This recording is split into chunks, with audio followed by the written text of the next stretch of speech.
most concise answer to the route to Wagner and Strauss is one word: slowly. It's not something that young singers should undertake at all, especially at the stage that a lot of you people are at now. When people say to me, how did you start singing Wagner and Strauss? I have to really think, because there was never a day when I woke up and thought, right, today I'm going to sing Elektra, or I'm going to sing Brunhilde or Isolde. There was never a moment when that suddenly became the route I was going to take. And voices, we've been talking quite a lot during the classes about how voices develop. And there is no fixed way that any voice can follow a path. You can't do it. Your voice, my voice, your voice, we're all unique.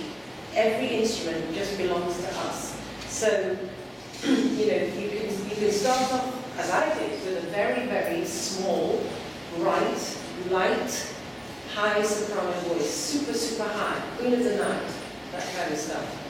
If somebody had said to me then, you will be singing Elektra and Brunhilde and Isolde and all these parts, I just would have laughed, because at that point, that was my world. And every voice develops at a different pace. So even if you really love this music, and I'm sure a lot of you do, I think you've all got to be very, very, very careful about how you approach it, if the day comes. And probably the best way to do it is to, if your voice allows, as I say, we can't predict how a voice will develop. Some people's voices keep growing, keep growing, keep growing, other people's voices don't. So if you're one of the ones whose voices mature, get bigger, richer, rounder, then the best way to do it is to go through the repertoire slowly. So go through the lyric repertoire, do the Rumis, do the Tatianas, do the Jennifer's, do the Alice in Falstaff, do those Marguerite in Faust. Slowly, slowly, slowly build. It's like building bricks. You have to do it one brick at a time. There's no way that anybody who ever sings this repertoire just gets up and goes, that's what I'm going to sing. It's impossible. So it's a huge, slow building process. And the way to survive it, if you do get that far and get to perform these roles, is to always remember, and we've been talking about this in the class, but it might be interesting to echo something that Nikolai said yesterday about the piano. Never forget the importance of soft singing, soft playing. All music starts from nothing, grows, and comes back. Otherwise, how can it have a journey? So to protect your voice, you have to always, always, always warm up slowly and softly.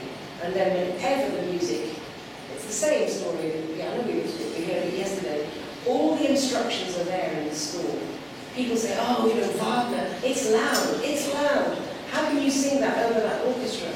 Well, very, very good vocal coach that I've worked with all my life, when I went to him and said, I wanted to, you know, I'd been asked to sing some Wagner. And I was a bit nervous, and I had all the usual cliches about, it's going to wreck my voice, it's too loud, blah, blah, blah. And he turned to me and he said quite simply, look, I have one thing to say to you. It isn't Wagner that ruins singers. It's singers that ruin Wagner. Because people see that music and they just go, wow, and they scream, and it is so boring. Because if you look at his scores, like any other composer, ranging from Monteverdi to, I don't know, Harrison Birtles, they have written painstakingly instructions. And I would actually challenge anybody to tell me that before any vocal entry in any Wagnerian opera, there isn't a diminuendo somewhere in the orchestra, so that you always start from a sort of mezzo piano, mezzo forte place. It's not just scream, scream, scream. And actually, the whole point of that music, the whole point of any music, but that sort of music, is because it's so extended, because Götterdämmerung is 6 hours long, you lose a day of your life, you know, when you do that. You get up at whatever time you get up, and you probably go to bed the next day. especially if you do it in somewhere like Spain where they don't start at 10 o'clock at night anyway. So, you know, you could still be singing at 2 a.m. or 3 a.m. So you've got to always pace yourself. And I think it's very important in any singing, whether you're singing a nursery rhyme or the immolation scene from Göttingen, it's all about pacing. So I think, and the same applies to Richard Strauss. Elektra is perhaps a slightly unique role because it is normally very heavily scored. I mean, the biggest orchestra you can get, I think, is 111, which is a lot of people. But again, there's a lot of lyric music. Don't forget that when Wagner started writing his operas, there weren't Wagnerian singers. They didn't exist. They were bel canto singers. So he wrote for lyric voices. I would love to hear an early performance of the very first Tristan or whatever it would be, to hear the size of the voices. And of course the instruments were different. They were less strong. So, you know, there's become a myth around this music that it all has to be loud. And frankly, it makes me crazy. Because, first of all, if you do that, you won't survive. You know, you start the prologue of Göttingen as Brynhilde, and you get to the end of Act 1, and already you've sung longer than the whole of La Bohème. And that's the end of Act 1. You have Act 2 and Act 3 to go. And at the end of Act 3, you have the big famous immolation scene. So you have to pace yourself. But it's the same with anything. It's the same, I'm sure, with playing piano, with playing violin, whatever it is. You can't give everything the whole time. There are moments, and it's more thrilling for the audience if you follow the instructions and then they get washed in a wave of sound. They get a beautiful wave of rich, full sound, followed by beautiful pianissimi. So the audience don't sit there just feeling like they're in a wind tunnel with people screaming at them. So I think, as I say, the answer to the root to Wagner and Strauss is slow, slow, slow. And when you get there, then you have to preserve yourself. Otherwise, you're done. I know so many, I've seen so many colleagues who've come on, bang, bang, bang, and you never see them again, because they're finished. So always remember the lyricism of the music.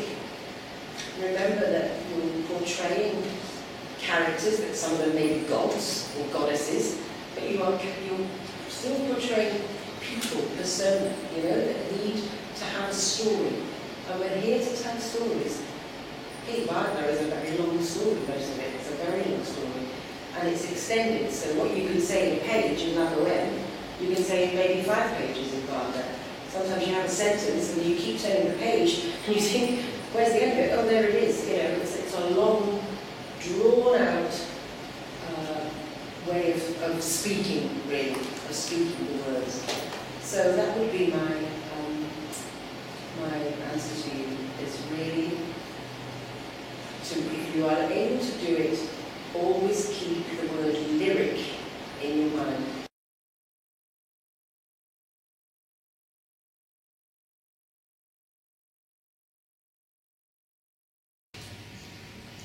What is for you, if you were to talk to students, for example, who are doing Wagner or about to do Wagner, what would you say about particulars of his musical language? What makes this music, particularly to Wagner, different from anyone else? What's the core there? Is there one? There's no coloratura. There's very few semiquavers. You know, it's very extended, broad music.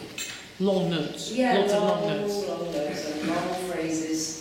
I think that's the thing. As I said, you know, you could say something in Puccini in half a page. It would take you 3 pages in Wagner. So it's almost sort of stretched. Everything's extended. That's the thing about it.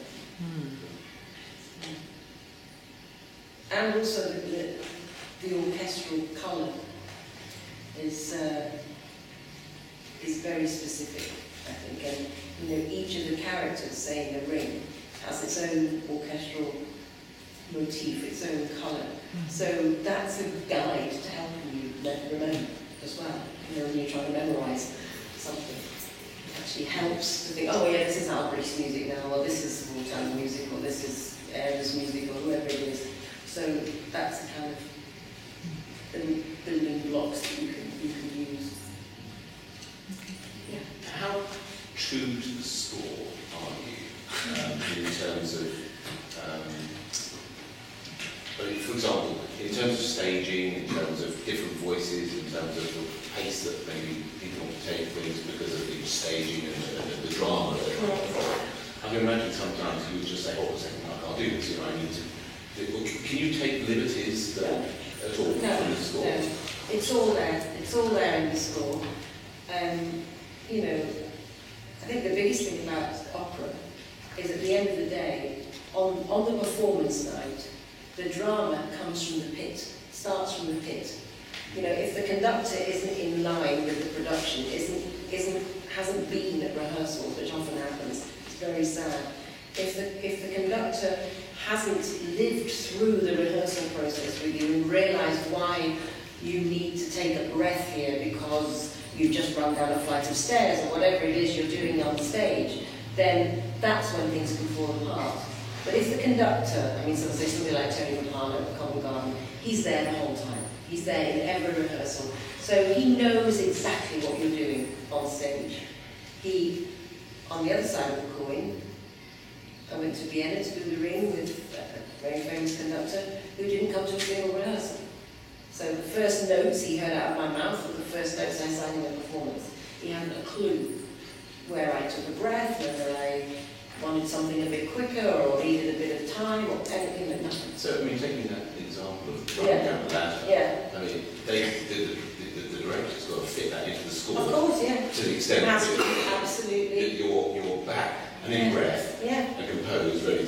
So when you do Tosca, you know, and you have to run up to the battlements to jump off, you've got something like 38 seconds.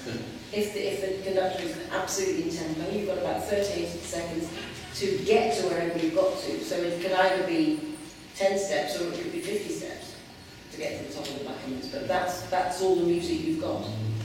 You know, you have to stick to the score. And same with recitatives.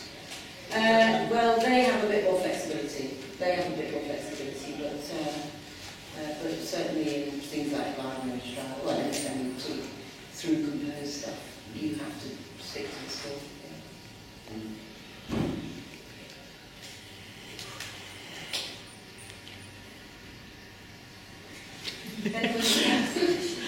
Might be a tricky question, but if you have an all-time favourite production or role that you have? That's so hard. Of anything, anywhere?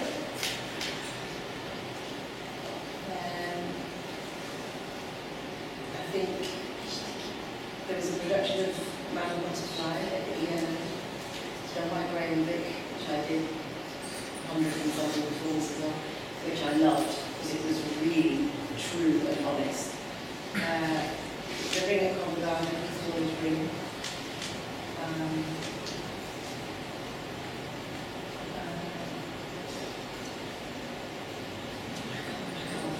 There's so many I can't think.